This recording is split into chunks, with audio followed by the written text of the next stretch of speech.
आज अपनी इस वीडियो में मैं आप सबके लिए सावन महीने की एक बहुत ही सुंदर कथा लेकर आई हूँ। तो आइए शुरू करते हैं।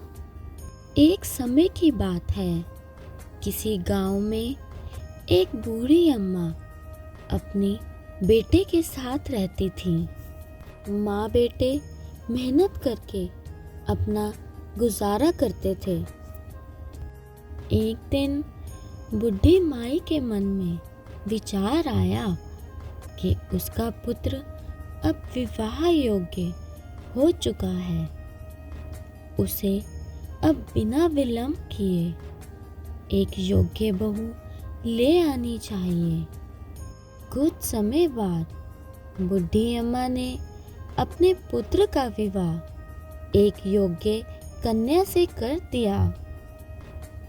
उसकी बहू बहुत सुंदर, सुशील और संस्कारी थी। वह रोज सुबह जल्दी उठकर घर का सारा काम खत्म कर भगवान शिव की घर पर आराधना करती थी। विवाह के कुछ समय बाद सावन का महीना आया। बुढ़ी अम्मा की बहू भोलेनाथ की अनन्य भक्त थी। उसके मन में विचार आया कि वह मंदिर में जाकर भगवान भोलेनाथ को जल अर्पित करे।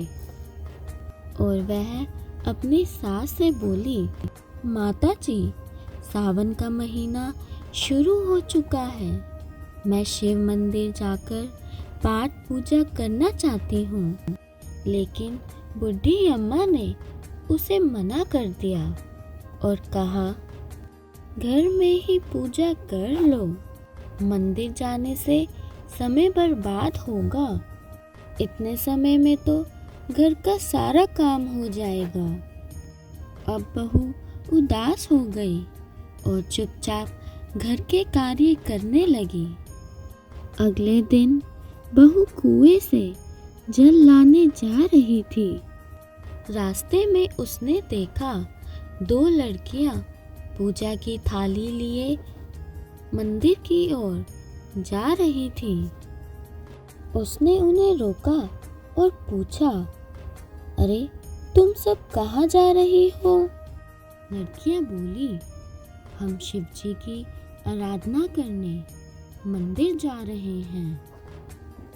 उन्होंने उसे भी साथ चलने को कहा।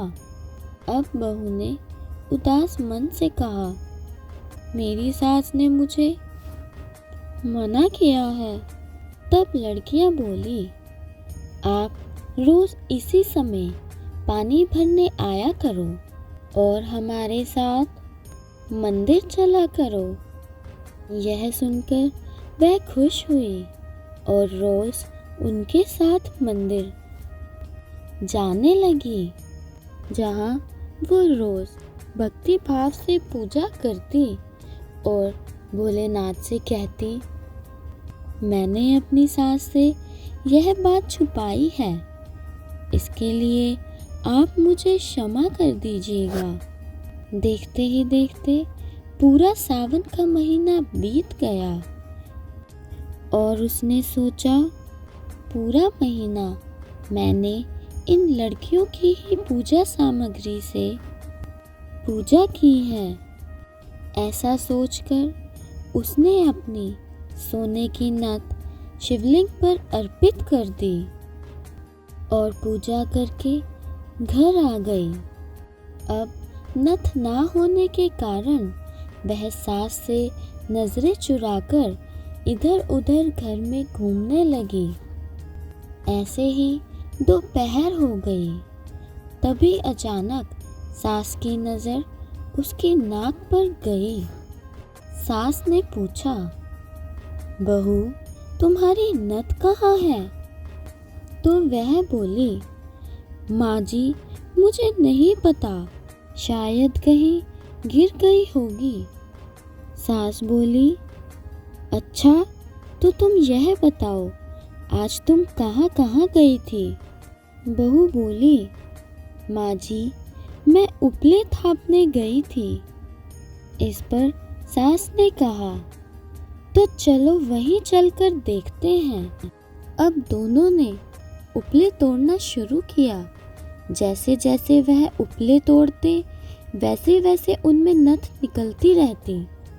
अब सास ने बहू की तरफ देखा और पूछा, बहू, आखिर ये क्या माजरा है? तब बहू ने अपनी सास से क्षमा मांगते हुए सारी बात बता दी और कहा, माँ जी, यह भोलेनाथ का आशीर्वाद है। आज मैंने सावन की समाप्ति पर उन्हें अपनी नथ अर्पित की थी और उन्होंने मुझे मेरे एक नथ के बदले इतनी सारी नथ वापस कर दी। सास बहू की बात सुनकर बहुत खुश हुई और कहा, सावन महीने में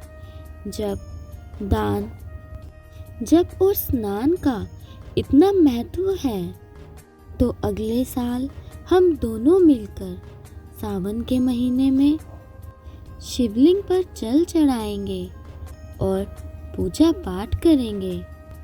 अगला सावन का माह आने पर दोनों सास बहू ने नियम से सावन का स्नान किया, पूजा पाठ जप तप किया। भगवान भोलेनाथ की कृपा से बुढ़ी अम्मा का घर अन्न धन के भंडार से भर गया और बहू को पुत्र धन की प्राप्ति हुई। हे भोलेनाथ, जैसी कृपा उस बुढ़ी अम्मा और उसकी बहू पर करी, वैसी ही इस कहानी को कहते और सुनने वाले सब पर करना। जय भोलेनाथ।